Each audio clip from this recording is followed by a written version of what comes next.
सब का माजरा आ रहा है। और अभिषेक, सबसे पहले आप एफआईज डीआईज के ऊपर भी बात कर लेंगे। एफआईज को लेके जो है बहुत चिंता हो रही है और ये आंकड़ा सेलिंग प्रेशर बढ़ा आ गया। तो किस तरह देख रहे हैं अभिषेक आप एफआईज की मूवमेंट, और ये कब वापस लौटेंगे? ये लास्ट वीक तो हम सोच रहे थे कि वापस लौटेंगे, शॉर्ट कवरिंग होगी, लेकिन अभी कहानी थोड़ा अलग हो गया है और करंट सिचुएशन भी वही दिख रहा है। ज़रा बताएं हम कहाँ पे प्लेस्ड हैं एफआईज के साथ। शरद, एफआईज की बात ये तो करेंगे। देखिए, चिंता तो है एफआईज की लगातार बिकवाली को लेकर, और क्वांटम भी अब हम देख रहे हैं कि काफ़ी बड़ा हो गया है। लेकिन आप अभी बता रहे थे कि S&P 500 की 83% कंपनीज के जो नतीजे आए हैं अनुमान से बेहतर आए हैं, तो वहां पर नतीजे अनुमान से बेहतर आए हैं। और नेस्डेक S&P लगातार नए रिकॉर्ड पर जाकर बंद हो रहे हैं। भारतीय बाजार में कहानी अलग है। जरा ये बताएंगे कि हमारे यहाँ रेशियो क्या है अभी तक जो निफ्टी के नंबर्स आए हैं, या फिर NSE 500 के जो नंबर्स आए हैं, कितने अनुमान से बेहतर आए हैं और कितने अनुमान से कमजोर आए हैं? अभी तक 25 अर्निंग्स आ गए हैं, और अगर वेटेज के हिसाब से बात करें तो लगभग हम कह सकते हैं 60% के वेटेज की तरफ पहुंच चुके हैं। ऑलमोस्ट 50-55 के बीच में करंटली चल रहा है, और इस हफ्ते लगभग 23% वेटेज आने वाले हैं। अभिषेक, निफ्टी में अबव एस्टिमेट सिर्फ 6 ही अर्निंग्स आए हैं, यानी कि 25% अर्निंग्स। इसके अलावा बिलो, इनलाइन, मिक्स्ड, ये बाकी सब कवर कर रहे हैं। 6 अर्निंग्स आए हैं बिलो एस्टिमेट्स, इनलाइन आए हैं 3, और मिले जुले 10 आए हैं। तो आप सोच सकते हैं कि क्लियर अर्निंग्स अपग्रेड का ट्रेंड नहीं दिख रहा है निफ्टी में, और यहाँ पे डाउनग्रेड आना शुरू करेंगे। अब ये थोड़ी सी बिटर पिल ज़रूर है, लेकिन हमें सॉल्व करना पड़ेगा क्योंकि अर्निंग्स ग्रोथ आ नहीं रही, और जो आ रहे सिंगल डिजिट वाले आ रहे। तो कंबाइंड बेसिस पे कोई बड़ा अर्निंग सरप्राइज नहीं देखने मिल रहा है। टॉप लाइन में उतना मूवमेंट नहीं आ रहा है, और ऑफ कोर्स बॉटम लाइन में कुछ कंपनीज के नंबर्स अच्छे आ भी रहे हैं, तो वो कॉस्ट रिडक्शन इनिशिएटिव या इनपुट प्राइस कम हुए उसके कारण आ रहे हैं। बट नेट अभिषेक कुछ खास नहीं है, ये स्क्रीन खुद ही दिखा रहा है हकीकत क्या है। बस 6 ही अच्छे अर्निंग्स आए हमारे सामने। ठीक है, तो 25 में से 6 अर्निंग्स ही सिर्फ अच्छे आए हैं, यानी कि हमारा जो अनुमान था उससे बेहतर आए हैं। 6 कमजोर हैं, 3 अनुमान के मुताबिक हैं, और 10 मिले जुले हैं, यानी कि अर्निंग्स को लेकर ना निराशा है। तो एक काम करते हैं कि आपने एफआईज का सवाल पूछा, मैंने जानबूझ के फिर पूछा कि नहीं अर्निंग्स किस तरह के आ रहे हैं, क्योंकि एफआईज भी तो यही देख रहे हैं ना शरद, कि आपकी अर्निंग कैसी आ रही है।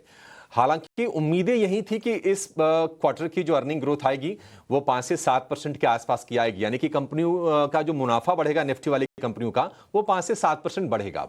तो 5 से 7% मुनाफे की ग्रोथ के मुकाबले अगर हम वैल्यूएशन देखेंगे ना निफ्टी की, वो फिर हाई दिखेगी, वो फिर 22 से 23 के रेंज में है, और यही चिंता है बाजार के लिए। कुछ जो चिंताएं हैं, पहले मैं उसकी बातचीत कर लेता हूं। देखिए, चिंता क्या है। Q1 के नतीजों को लेकर उत्साह नहीं है, वो सबड्यूड रहे हैं, मतलब कमजोर ज्यादा आए हैं, बाजार को एक्साइट कर नहीं पा रहे हैं, ये एक चिंता है। दूसरी चीज ये है कि ग्लोबल डिमांड बढ़ने की उम्मीद से हम देख रहे हैं कि क्रूड में स्पाइक आ रहा है, और कच्चा तेल निकल गया है $70 के ऊपर।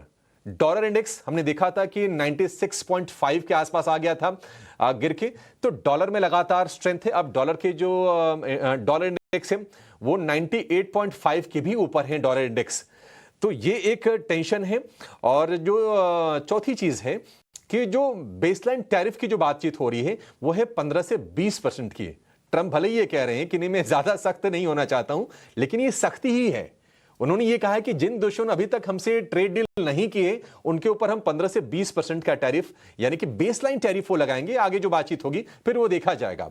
तो भारत पर तो अभी 10% की बेसलाइन टैरिफ है, और जो डेडलाइन है वो नजदीक आ गई है। शुक्रवार ही तो है डेडलाइन, 1 अगस्त, उसके पहले तक नेगोशिएट करना है। स्टॉकहोम में जो कि स्वीडन का शहर है और राजधानी है, वहां पर बातचीत हुई है अमेरिका और चीन के प्रतिनिधियों के बीच में। तो देखते हैं कि क्या चीन के साथ कोई ट्रेड डील होती है। चीन के साथ अगर कोई बहुत अच्छी ट्रेड डील अगर होगी मान लीजिए अमेरिका की, तो थोड़ी भारत के लिए वो नेगेटिव भी जाएगी। तो ये तमाम चीजें हैं जो एफआईज के सेंटिमेंट को डैम्पन करने का काम कर रही हैं। और कल के जो आंकड़े आए हैं वो मतलब कॉन्फिडेंस को और ज्यादा शेक करने वाले हैं। 6082 करोड़ रुपए की एफआईज की सेलिंग एक झटके में। 6000 करोड़ रुपए की सेलिंग देखें, थोड़ा समय हो गया, मतलब हाल फिलहाल हम 2000 करोड़ 1500 करोड़ 3000 करोड़ रुपए की सेलिंग तो देख रही थी, लेकिन एक झटके में ये 6000 करोड़ रुपए की सेलिंग, ये थोड़ा सा कॉन्फिडेंस को शेक करेगी। स्टॉक फ्यूचर्स में थोड़ी सी बाइंग हुई है, लेकिन थोड़ी चिंता तो है एफआईज को लेकर के, एफआईज लौटेंगे कब। देखिए, डीआईज लगातार सपोर्ट करने का काम कर रहे हैं। एफआईज अभी दूरी बनाए हुए हैं। एफआईज का अगर पैसा नहीं आता है, एफआईज कहते हैं कि हॉट मनी है। ऐसा नहीं कि बाजार कोई बहुत ज्यादा वीक हो गया है, वीक नहीं है, लेकिन हम क्या ना उम्मीदों पर काम करते हैं कि बाजार चलेंगे कब। लेकिन चलने के लिए